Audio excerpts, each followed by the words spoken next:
దేవుడు నా పక్షాన ఉండగా, నిత్యుడు నా పక్షాన ఉండగా, నిత్య జీవం అనేటువంటి నిత్య స్వాస్థ్యం అనే ఒక బహుమతి నాకు ఉన్నప్పుడు దీనితో నేను కంపేర్ చేసుకుంటే వారి జీవితాన్ని వారు కాలు జారిపోయే స్థితిలో వారు ఉన్నారు. ఇంతలో కనిపించి అంతలోనే మాయమైపోయిన తృణప్రాయమైన జీవితాన్ని వారు జీవిస్తూ ఉన్నారు. వారంత కష్టపడి సంపాదించి అంత స్థితికి వెళ్ళినా వారు దాన్ని అనుభవించకపోయినా ఈ లోకం నుంచి వెళ్ళిపోవాల్సిందే.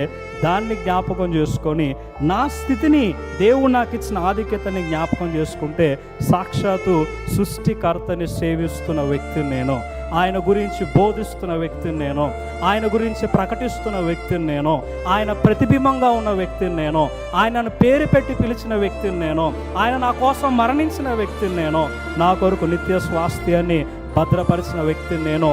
దానితో దీన్ని పోల్చుకున్నప్పుడు వాడే పాటి వాడో అని నాకు అర్థమై తన జీవన విధానాన్ని చెప్తూ ఉన్నాడు. ఇవన్నీ జరుగుతాయి ప్రవ్వా, ఇవి జరగకుండా ఉండవు. నాకంటే భక్తిహీనులు వర్ధిల్లుతారు, పడిపోతారు, అది కూడా నేను నమ్ముతూ ఉన్నా. కానీ నా కుడి చెయ్యి పట్టుకొని నన్ను నడిపిస్తూ ఉన్నావు, అది వారికి ఆ భాగ్యం లేదు కదా. నీ ఆలోచనతో ఏ మార్గాన్ని ఎన్నుకోవాలో కూడా దేవుడు నడిపిస్తూ ఉన్నాడు.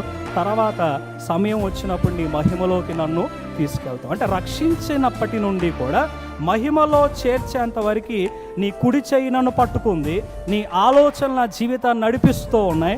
కాబట్టి నేను ఎందుకు వారిని బట్టి కష్టపడాలి? నా హృదయంలో నేను ఎందుకు వారిని బట్టి ఆయాసపడాలి? నేను ఎందుకు లోకంలో ఉన్నటువంటి శ్రమలు బట్టి దుఃఖపడాలి? ఆకాశమందు నీవు తప్ప నాకెవరున్నారు? నీవు నాకుండగా లోకములోనిది ఏదియూ నాకు అక్కర్లేదు.